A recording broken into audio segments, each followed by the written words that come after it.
आज का सीन ये हमारे पास एक बाइक है जिसकी ट्यूनिंग वगैरह करवानी है, ऑयल चेंज करवाना है। यहाँ पर ये शोरूम है, यहाँ पर इनके ना जनाब इंस्टॉलमेंट प्लान्स लगे हुए हैं। कोई ऑफर लगाई हुई है 0% मार्कअप 25% एडवांस है इसका। जिससे ना ऐसे जैसे ना कोई चूं चूं करके ना आवाज आ रही है। कौन सा बोल्ट? ये बोल्ट इसका नहीं पता है, ये बोल्ट निकल कैसे सकता है यार। यहाँ पर हमने थोड़ी सी मॉडिफिकेशन ये की थी। हैवी बाइक का इशू आता है तो कंपनी ज़ोर साहब को अप्रोच करती है। वेलकम बैक गाइस, ये अनदर वीडियो। सो बेसिकली आज का सीन ये है कि काफी दिनों से हमने इस तरीके की व्लॉगिंग नहीं की जो इस तरीके से हम स्टार्ट कर रहे हैं। तो खैर मैं बताना ये चाहूंगा कि इस वक्त आज के जो हमारे जो टास्क हैं, ठीक है, तो वो मैं आपको बताया दूं। सबसे पहले वो क्या है, आपको पता है एक अदर हमारे पास एक बाइक है जिसकी हमने मेंटेनेंस काफी टाइम से नहीं करवाई, ठीक है। उसको हमने शोरूम पे जाना है सुजुकी के। मेरी शकील से बात हो गई है, उसने बोला है तकरीबन आधे घंटे तक आप हमारे पास आ जाओ। तो यार हमने सुजुकी के शोरूम में जाना है और वहां पर हमने उसकी ट्यूनिंग वगैरह करवानी है, ऑयल चेंज करवाना है, फिल्टर अगर देखेंगे चेंज होने वाला होगा तो वो करवाएंगे। उसके बाद हमने उसको एक पूरी सर्विस करवा के उसको हमने आज आपको बताएंगे कि असल में आपने अपनी बाइक को मेंटेन करना तो करना कैसे है, और दूसरा ये कि आपने उसको साफ कैसे करनी है। एक चीज है जिसको आप लोग जानते होंगे, कंपाउंड, ठीक है। हमारे पास एक कंपाउंड एलिमेंट है, कॉस्मिक का हमने कंपाउंड लिया होता है जिसकी वजह से क्या धांसू यार शाइन आती है। तो वो जाएंगे हम ना ट्यूनिंग करवाने के बाद इसको हमने सर्विस स्टेशन लेके जाएंगे। काफ़ी गंदी हुई भी है, ठीक है। उसके बाद हम इसको साफ करेंगे, कंपाउंड वगैरह लगा के इसको पॉलिश करवाएंगे और बिल्कुल चकास न्यू करके हम जाएंगे। और प्लस हमारा ना एक प्लान भी बन रहा है। वो प्लान इस तरीके का है कि दूसरी मेरे पास एक और बाइक है, CG Honda 125 ब्रो। आए आए आए आए आए आए, ये तो लव है यार। ये आपके भाई ने थोड़ी सी मॉडिफिकेशन करवाई हुई है। इसमें क्या करवाया मैं आपको बता दूं। इसकी मैंने न्यू टायर इस पर डलवाया, ठीक है। और जो इसका बैक कैरियर था ये मैंने उतरवा के, जिसके ये साइड पे ये होते हैं ये मैंने लगवाए हैं, ठीक है। काफी इसकी रगड़ किस्म की लुक आ गई है। अच्छा मुझे ये बताओ कि जो होंडे वाले करते हैं, यहाँ से ये जो कैरियर उठा के ऊपर कर देते हैं, ठीक है, ताकि एक थोड़ा सा और ना गद्दी यूं करके ऊपर आपकी जा रही होती है। वो मैं करवाऊं या ना करवाऊं मुझे अब समझ नहीं आ रही, ठीक है। लेकिन ऐसे भी इतनी बुरी लग नहीं रही। तो खैर ये भी काफी गंदी हुई है। इस पे भी हमने कंपाउंड पॉलिश, सर्विस करवाने के बाद कंपाउंड पॉलिश लगवा के ना ऐसे चिकास हो जाएगी। और कैन यू बिलीव दैट, ये आप इसकी शाइन चेक कर रहे हो, ठीक है। अभी तो खैर काफी गंदी हुई है, डस्ट वगैरह लगी हुई है, लेकिन ये 2015 का मेरा मॉडल है ब्रो, 2015 का मॉडल है। और अभी भी इसकी टैंकी की शाइन आप देख सकते हो, बहुत कमाल की इसकी शाइन है। अभी भी ना इसका जो लैकर है वो अभी तक उतरा नहीं है। उसकी वजह ये कि हम जनाब कंपाउंड यूज करते हैं हमेशा से, महीने में या 2 महीने बाद एक दफा हम कंपाउंड लाजमी करते हैं, तो ताकि इसकी शाइन बरकरार है। तो गाइज ये बाइक हमारी खड़ी हुई है इस वक्त। मैं आपको बताऊं तो इस पे तकरीबन चल चुके हैं, ये देखो 3000 किलोमीटर, 3700 किलोमीटर इस पे चल चुकी है। लास्ट जो ट्यूनिंग थी वो हमने करवाई थी तकरीबन, अल्लाह भला करे, 2000 पे करवाई थी, 2200 2200 किलोमीटर के अराउंड हमने करवाई थी। तो अब हमने उसकी करवानी है, ठीक है, दोबारा से ट्यूनिंग। मेरी शकील से बात होगी, अब हम सीधा जा रहे हैं शोरूम में। तो गाइस अभी हम आ गए सुजुकी के शोरूम में, ठीक है। अब अपनी बारी तो ये है कि अभी थोड़ी सी लेट है बारी, क्योंकि हम थोड़ा सा लेट आए थे, लेकिन अभी फिलहाल बाहर खड़ी की हुई है। अभी अंदर का माहौल में आपको चल के बताता हूँ कैसा है। थैंक यू यार। इनकी यहाँ पर ये शोरूम है, यहाँ पर इनके ना जनाब इंस्टॉलमेंट प्लान्स लगे हुए हैं। ये सारी जो बाइक है ना GS 150, ये इंस्टॉलमेंट प्लान पे इन्होंने ये कोई ऑफर लगाई हुई है 0% मार्कअप 25% एडवांस है इसका। इसकी ये डिटेल्स है, डाउन पेमेंट सारी यहाँ पर लिखी हुई है। ये डाउन पेमेंट है, रजिस्ट्रेशन फीस है, ये प्रोसेसिंग फीस है उसकी, ये चीज़ें आपको रिक्वायर्ड होंगी, ठीक है, अगर आपने ये सुजुकी GS 150 लेनी है। इसी के साथ ये GR 150 है, उसकी ये डाउन पेमेंट होगी, ये उसकी मंथली इंस्टॉलमेंट होगी। इसमें 40% आपको जो है वो एडवांस देना पड़ेगा और 0% मार्कअप है ये। और ये मार्कअप जो है ये 2 साल के लिए है, ठीक है। ये इसकी रजिस्ट्रेशन फीस है, ये प्रोसेसिंग फीस है, और ये जो इसके डॉक्यूमेंट्स हैं वो सबके सेम ही हैं। ये है GR 150 की, ये जो हमने बाइक ली हुई है इसकी ये डाउन पेमेंट है, और ये इसकी एक्चुअल प्राइस है 5,04,900 रुपीज़। और बाकी ये इसकी डिटेल्स ये रही। और GS 110 की ये है सारी डिटेल्स ना। मतलब शोरूम में अभी काफ़ी जो है वो खचाखच माल पड़ा हुआ है यहाँ पर इनके पास ना, काफ़ी स्टॉक में पड़ा हुआ है। GXS 125 पड़ा हुआ है, रेड में, ब्लू में, ब्लैक में भी पड़ा हुआ है। और सबसे इंटरेस्टिंग चीज़ जो मुझे अभी यहाँ पर सामने नजर आ रही है ना, ये GS 150 रेड टैंक में अभी बहुत रेयर है जो नजर आती है। ये एक इनके पास पीस आया हुआ है रेड टैंक में। वैसे ऑल दो ब्लैक टैंक में नजर आ रही होती है, लेकिन अभी फिल वक्त हमारे पास रेड टैंक में ही है इनके पास पड़ी हुई ना। और अगर किसी बंदे को बजट वाली और अच्छी टूर वगैरह करने के लिए उसको चाहिए ना, तो आई सजेस्ट कि ये वाली बाइक बेहतरीन है टूर वगैरह मारने के लिए ना। बंदा नॉर्दर्न एरियाज में चले जाता है, उसके लिए दी बेस्ट है क्वालिटी वाइज। और इसकी कंफर्ट लेवल, इसकी सीट कुशनिंग वगैरह अच्छी है इसकी। जनाब जैसा कि आप देख सकते हैं कि सारी बाइक्स जो हैं वो यहाँ पर कवर हुई हुई हैं, जिसकी वजह से भी हमारे पास स्लॉट कोई भी नहीं है। बाइक की कोई एक खाली होगी तो फिर उसके बाद हमारी बारी आएगी। अब उनकी बारी फाइनली आ गई है, बाइक फ्री हो गई है। अब अपनी बाइक अंदर शोरूम के लेकर आएंगे ताकि यहाँ से ये वाले बाइक जो हैं हमारे फेवरेट, ये करेंगे इसका सारा काम।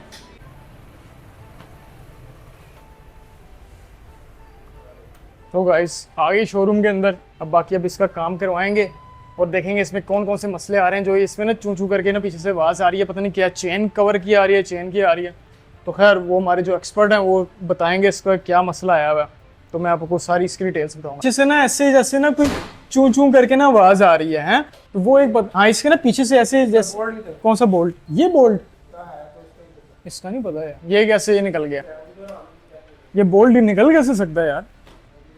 वो बता रहे हैं कि जनाब ये वाला बोल्ट लगा हुआ है आपका, यहाँ का बोल्ट मिसिंग है, यहाँ का बोल्ट कैसे गिर गया ये समझ से बाहर है, कैसे गिर गया बोल्ट इसका। लेकिन अब इसका बोल्ट वैसे लग जाएगा, है कोई स्पेयर बोल्ट पड़ा हुआ। तभी मुझे लगता है कोई चूं चूं करके आवाज आ रही थी इसके अंदर से ना। ये है मसला, इन्होंने डिटेक्ट कर लिया पहले आते साथ ही ना। शुक्र करो अभी हम सर्विस करवाने आ गए। पता नहीं ये किस चीज़ का बोल्ट है, इससे क्या चीज़ लिंक करती है जिसकी वजह से ये हो रहा था। और शुक्र है कुछ हादसा वगैरह नहीं हो गया। ये वाला एक कहीं से ले, अच्छा ये चेन असल में ये बोल्ट का चेन का बोल्ट था जिसकी वजह से वो चूं चूं कर रही थी। अच्छा अच्छा अच्छा अच्छा सही हो गया। बाकी अभी ये ट्यूनिंग शुरू हो गई है इसकी, ठीक है। पहले तो यहाँ पर इसका ये होगा एयर फिल्टर, इसका निकला जनाब, कितना वैसे गंदा तो नहीं हुआ हुआ ये तो अब धोएंगे, धोने के बाद पता लगेगा कि क्या हुआ क्या नहीं हुआ। लेकिन यार हैरानगी की बात ये है कि इसका जो ये बोल्ट है, भैंस की तुम ये चला कहाँ गया यार। बलंडे से पूछना पड़ेगा कैसे मोटरसाइकिल उसने चलाई है कि उसने ये बोल्ट ही सरे से निकाल दिया। खैर अच्छा, बाकी आपको मैंने बताना था कि यहाँ पर हमने थोड़ी सी मॉडिफिकेशन ये की थी कि हमने इसका ये इंजन गेज लगाया था यहाँ पर, ताकि ये अगर खुदा ना खास्ता कल को गिरती है बाइक तो इंजन को कुछ ना हो और जो उसके पैनल्स हैं इसको भी कुछ ना हो। तो उसके लिए हमने प्रोटेक्शन के लिए हमने ये चीज़ लगाई थी। तकरीबन 6,500-7 हज़ार रुपये की हमने ये लगाई थी। और इसके अलावा हमने इसमें क्या मॉडिफिकेशन करवाई थी, बस फिलहाल तो इसकी यही मॉडिफिकेशन थी, बाकी और तो कुछ भी नहीं था। जी सर, ये हमने आफ्टर सेल का जो एनवायरनमेंट दिया हुआ है ना, सबसे पहले टेक्नीशियन के लिए हमने एक कंपनी ने एसी इंस्टॉल किया, फ़ैन इंस्टॉल किए, ताकि वो अच्छे एनवायरनमेंट के अंदर कस्टमर की बाइक को अच्छा केयरली वो काम कर सकें। ठीक है सर। उसके बाद ये इधर दीवार नहीं बनाई गई, इधर मिरर इसलिए लगाया गया है कि कस्टमर अपनी बाइक का काम होते इजीली देख भी सके कि यार मेरी बाइक का काम हो रहा है, क्या हो रहा है, किस तरह कर रहे हैं, एज पर SOP कर रहे हैं या वैसे ही थोड़ा मिस्त्री की तरह तो नहीं कोई कर रहा। इसलिए हमने ये यहाँ पर कंपनी ने ये ग्लास लगवाया है, ना कि कंपनी ने इसकी दीवार बनाई है। ठीक है सर। कस्टमर रिव्यू भी मैं इनसे लूंगा साहब है, ठीक है। सबसे पहले टाउनशिप वाली ब्रांच में जब मैं होता था तो वहाँ से इनको मैंने बाइक दी। तो इनके साथ हमारा यानी कि कस्टमर रिलेशन ये है कि 15 ईयर्स का मिनिमम है। उसके बाद इन्होंने बाइक ली, इनकी तमाम फैमिली जो चुंगी अमर सुद्दू के होते हैं तमाम फैमिलीज ने ली। आगे तसलसल ये चल रहा है कि पहले ये फादर यूज करते थे, अब साथ इन्होंने अपने बेटे को, ये इनके बेटे हैं, ठीक है, इनको भी लेके दिए। ठीक है, आप इनसे भी रिव्यू ले सकते हैं हमारे के कैसा कंपनी सर्विसेज कैसी प्रोवाइड करती है। और उसके बाद ये है कि कंपनी इनको अच्छा डील करती कि नहीं करती, ये कस्टमर से डायरेक्ट आप सवाल कर सकते हैं। आज भी हमारा एक छोटी सी कंप्लेन ही है, वो हमारा पार्ट आ गया है तो वही चेंज करवाने आए हुए हैं। हमारा वो जरा मीटर का इशू आ गया था, तो ये बाइक नई थी 110 GD1, तो वो कल हमें कॉल आई है तो आज हम चेंज करवाने आ गए हैं। कस्टमर का सर्विस बहुत अच्छी है इनकी, कंपनी भी ये नहीं है कि बात नहीं सुनते, मतलब आए हैं कि नहीं कहते भाई नहीं ठीक है, खराब है, पार्ट नहीं है। विद इन 1 वीक हमें हमारा इशू रिजोल्व कर दिया इन्होंने। काफी अच्छी सर्विस है और काफी अच्छे हमारे साथ इनके साथ ताल्लुक है। GS ली थी सबसे पहले हमने, जो ऐसी स्पेशल एडिशन आती थी ना अलॉय रिम डिस्क ब्रेक वाली, सबसे फर्स्ट बाइक वो थी। फिर अब तकरीबन हर साल बाद 6 महीने बाद हमारी नई बाइक आती है। नहीं कोई चार्जेस नहीं, चाय बहुत मजेदार है। इनकी हॉस्पिटैलिटी है कि ये चाय वगैरह पूछते हैं। टाउनशिप से लेके बंद रोड पे भी इनकी ड्यूटी लगी है, उधर से भी बाइकें हमने उधर से ही खरीदी। अब लाल पुल पे आ गए, इधर से भी काफी बाइकें इनसे ले ली। जितने हमारे अजीज खास सभी को इधर लेके आते हैं। हाँ, तो इधर से हमें बहुत प्रोटोकॉल मिलता है, हर चीज टाइम से पहले मिल जाती है चीज। ये था कस्टमर रिव्यू, आपने जैसे कि देख लिया, कस्टमर काफी सेटिस्फाइड है सुजुकी की बाइक से ना। और वैसे भी बाइक्स के अलावा सुजुकी की कार्स पे थोड़ा सा एक हमारे पास एलिगेशंस वगैरह लग रही होती हैं कि उसकी कार्स नहीं सही, उसकी थोड़ी सी मतलब ऑल्टो वगैरह के बारे में यह कि थोड़ी सी पीपा है गाड़ी, लेकिन ओवरऑल इनकी जो बाइक्स हैं, बाइक्स की भाई इनकी लीग अलग है। बाकी अपनी बाइक का देख लेते हैं क्या हिसाब किताब है। ये जनाब ऑयल जा रहा है, सारा ऑयल खत्म। ये कितना 1 लीटर होता है ना, ये ऑयल 1 लीटर का ऑयल होता है। ऑयल सारा चला गया। मैं आपको ऑयल बता देता हूँ कि इन्होंने कौन सा ऑयल डाला है। ये है 10W40 मिनरल ऑयल है, लेकिन ये पता नहीं क्यों सिंथेटिक ऑयल क्यों नहीं यूज़ करते। मेरा बस इनसे यही है, सुजुकी वाले सिंथेटिक ऑयल क्यों नहीं यूज़ करते। ये वो शकील साहब बताएंगे इसके बारे में। ये जो सही हो गया। मेरा वैसे इनके साथ क्वेश्चन यही था। ये मेरा एक क्वेश्चन है और ये आवाम का, कस्टमर्स का, सबका क्वेश्चन है कि सुजुकी मिनरल ऑयल क्यों यूज़ कर रही है सिंथेटिक की जगह। स्टैंडर्ड के मुताबिक बनाए हुए हैं। हाँ, मतलब ये थिक भी है और गर्मी सर्दी दोनों में ये कामयाब है। एज पर SOP जो कंपनी ने इसके ऊपर टेस्ट किया हुआ है ना, हाँ वहाँ भी यूज़ हो रहा है, पाकिस्तान में भी यूज़ हो रहा है।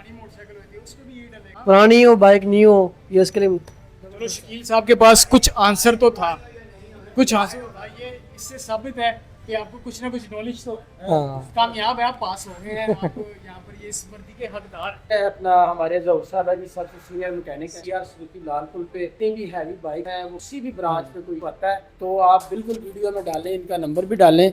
अगर किसी भी ब्रांच पे किसी भी हैवी बाइक का इशू आता है तो कंपनी ज़हूर साहब को अप्रोच करती है, या कोई भी बाइक किसी कोई प्रॉब्लम आती है तो सबसे पहले ज़हूर साहब को मैकेनिक, हमारे जो दूसरे कोलीग हैं इनके, वो भी इनके पास रेफर करते हैं कस्टमर को। ठीक है, मोस्ट सीनियर मैकेनिक है और अच्छा काम, जो बिल्कुल कह रहे हैं फंसा हुआ काम होता है ना, वो इसको क्लियर करते हैं। जो डिफिकल्ट वर्क होता है वो इसको क्लियर करके देते हैं। ये वाकई हमारे लिए ऑनरेबल भी हैं और इन्होंने पूरी अपनी कह लें कि उम्र ही कह लो, आप पूरी लाइफ ही सर्व की है पाक सुजुकी के साथ, और बड़ा अच्छा ऑनेस्ट और हार्ड वर्क मैकेनिक है हमारे पास।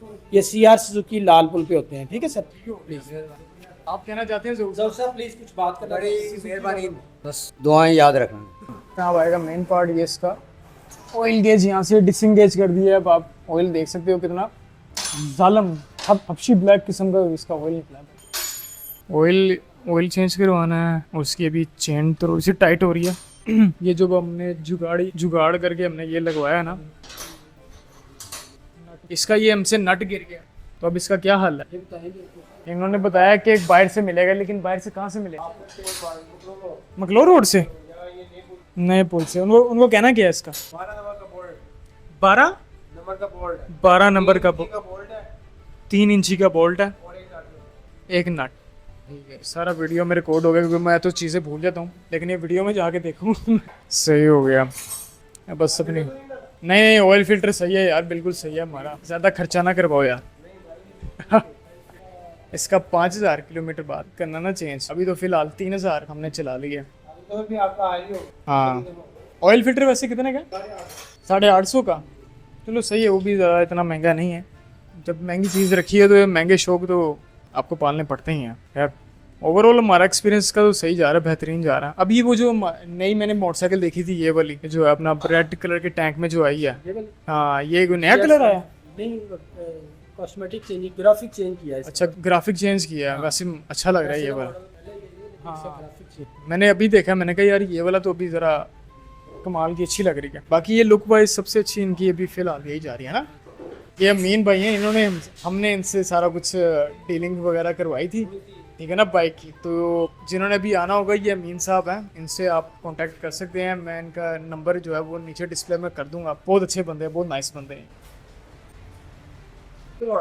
अभी ये क्लच वगैरह की तारें जो है वो डिसंगेज कर दी हैं। ये क्लच की तार डिसंगेज कर दी है, और ये है अपना ब्रेस की तार है, उस पर भी ये थोड़ा सा पेट्रोल डाल के इसको क्लीन अप करेंगे। मतलब इसकी अब पूरी ओवरऑल ट्यूनिंग होगी। और आज इसका ऑयल फिल्टर चेंज हो रहा है। तकरीबन हमने 1300 किलोमीटर बाद अब हम ऑयल चेंज करवा रहे हैं। हालांकि करवाना 1000 पे करवाना चाहिए था, बस टाइम नहीं मिल रहा था, जिसकी वजह से 1300 चल गई है। आज भी फिर बड़ी मुश्किल से टाइम मिला क्योंकि मौसम भी आज अच्छा है। अब देखो कितनी देर में ख़त्म होगा। उसके बाद हमने जाना है अपनी बाइक सर्विस करवाने के बाद हमने ब्लेंडे के पास जाना है। उसके बाद इसकी कंपाउंड पॉलिश करवानी है। कंपाउंड पॉलिश के बाद हमने क्या करना है, अपने 125 की भी सर्विस करवा के उसकी कंपाउंड पॉलिश करवानी है। ज़रा चेक करेंगे इसका, बिल्कुल यस कर देना है। नाजरीन, वकील साहब आ गए हैं हमारे पास डॉक्टर की रिपोर्ट लेने। ठीक है, सेकंड सर्विस हो गई, अब इसकी थर्ड सर्विस है। और इसमें जो ऑयल है वो 5000 किलोमीटर बाद डलवाना है या 1000? 5 वाला सीन कोई चक्कर नहीं, पता नहीं मुझे किसने, अच्छा वो ऑयल फिल्टर होता है, सही से मैं कंफ्यूज हुआ था, मुझे लगा था शायद 5000 किलोमीटर बाद आपने ऑयल चेंज करवाना है। क्या ये रिपोर्ट में इसको क्या बोला, क्या सही है ये, क्या है रिपोर्ट में? ट्यूनिंग होगी और साथ में ऑयल चेंज होगा, ऑयल फिल्टर चेंज नहीं होगा अभी। अच्छा 5000 किलोमीटर 5000 किलोमीटर बाद चेंज होगा। और कितना इसका जुर्माना आएगा? 2800 रुपये लगेगा। 2800 रुपये लगेगा। 1930 का ऑयल है और 950 की ट्यूनिंग है। तो ये लूटो लूटो। एक बात बताओ, ये सारा सुजुकी का शोरूम है, इधर ये होंडा है, ये क्या कर रहा है यहाँ पे? ये हम होंडा का लिया हुआ ना। क्या क्यों सुजुकी का क्यों नहीं लिया हुआ बताओ? आपकी बाइक्स भी इसलिए महंगी हैं होंडा से। सही है देख रहे हो, ये सुजुकी वाले खुद होंडा की चीज़ें इस्तेमाल करें ताकि सस्ते में निपट जाता सारा काम। आगे खैर अभी हमारा जो मैकेनिक है वो थोड़ा सा बाहर गया हुआ, क्योंकि बाहर एक कस्टमर आया हुआ था, उसको थोड़ा सा जल्दी से फारिग करना था। अपनी बाइक का जो है अभी यहाँ पर इंजन पिंजन खुला हुआ है, सारा कुछ काम हो गया, बस अपना एयर फिल्टर चेक करना वो वहाँ पर लगाया हुआ है सुखाने के लिए। जैसे ये सूखता है बाइक का काम सारा हो जाता है, फिर हम चलेंगे घर को वापस। ठीक है, 1-2 काम करेंगे, उसके बाद फिर हम ब्लेंडे के पास वापस जाएंगे। अस्सलाम वालेकुम सर जी, मैंने बाइक का एक फ़िल्टर खोला, उसको पानी से वॉश किया सर्विस। उसके बाद जो है इसके एयर फिल्टर जो केबल है उसको वॉश किया, प्रो से पहले वॉश किया, फिर उसके बाद केबलों को ऑयल लगाया, फिर चैन को ऑयल लगाया, चैन को ऑयल करने के बाद फिर उसके बाद चैन कसा, उसके नटबोल्ट वगैरह कसे है। अब उसके बाद अगली गाड़ी का कवर खोलना, उसमें वहाँ पे उसको वॉश करना प्रोड से, उसके बाद फिल्टर लगा के कर बस ये वाले सारे काम अभी जो इन्होंने बताए हैं ये इन्होंने अभी किए हैं। ठीक है, बस सारा काम हो गया इसका। 10 मिनट का तकरीबन उन्होंने कहा, 10 मिनट का काम रह गया, बाकी सारा काम हो गया। फिल्टर लग गया, बस जब नट बोल्ट लगेंगे उसके बाद वो जो उसका टापा वो लग जाएगा, फिर हमने पेमेंट करनी है। यार हमें कोई स्पेशल डिस्काउंट मिलता है नहीं मिलता? आपको खुद ही नहीं मिलता डिस्काउंट? ये तो झूठ है, ये तो असल में झूठ है, कुछ ना कुछ तो मिलता होगा। अरे बाप रे, ये तो धोती खोल रहा है। बिल की बारी आ गई है अपनी, और ये हमारी स्लिप जिसका टोटल आया तकरीबन यहाँ पर लिखा हुआ है 2877 रुपीज़। यहाँ पर अपने साइन मारने हैं, कस्टमर साइन मार देख सकते हो। ये इनका काउंटर है, ये कैश का सारा कैश हैंडलिंग यहाँ से होता है। और बेस्ट पार्ट ये है कि इनके पास कार्ड की फैसिलिटी भी है, अगर किसी का कैश नहीं है तो कार्ड से ही पेमेंट कर सकता है। जैसे कि हमने की है पेमेंट कैश कार्ड से। हंसते नहीं है, हंसने लग गए। ये हमारी पर्ची जो निकली है ये देख सकते हो, 2879 की हमारी पर्ची निकली। ठीक है यार शकील भाई, इंशाल्लाह फिर मुलाकात होगी नेक्स्ट उसमें। अभी ये खाना वगैरह खा रहे हैं, अब इम्तियाज़ भाई से मिल लेते हैं। ओके बॉस, फिर इंशाल्लाह मुलाकात होती है। बहुत शुक्रिया, ठीक है, थैंक यू। अब हम अपनी बाइक पकड़ते हैं, बैग पकड़ते हैं और निकलते हैं घर को। इस बाइक को हम वापस ले आए हैं। ठीक है, अभी हमने सिर्फ इसका मैकेनिकल काम करवाया। ठीक है, जो इसकी साफ सफाई है वो हम अगले व्लॉग में आपको बताएंगे कि इसको कैसे आपने साफ करना है, कैसे इसको आपने चिकना करके रखनी है मोटरसाइकिल को, ताकि ये जल्दी आपकी ये जो ये कलर उड़ जाता है ना बाइक्स का, आपने देखा होगा, वो ना उड़े जल्दी। ठीक है, and I hope you guys like the video. If you guys did then hit the like button and subscribe button. We need your support. Okay, हम बहुत ज्यादा करीब हैं 1000 subscribe, so kindly do subscribe our channel ताकि हम अपने गोल को accomplish कर सकें। और दूसरा ये कि हम आपको इन्फॉर्मेटिव वीडियोस आपको पहुंचा। ठीक है, आपको भी पता है कि कोई भी ऐसे व्लॉगर्स वगैरह जो ऐसी इन्फॉर्मेशन आपको नहीं प्रोवाइड करता जैसे हम करते हैं, तो एटलीस्ट वी डिजर्व कि हमें सब्सक्राइब किया जाए। That's it, I hope you guys like the video and we will see you in the next video. Okay, bye bye.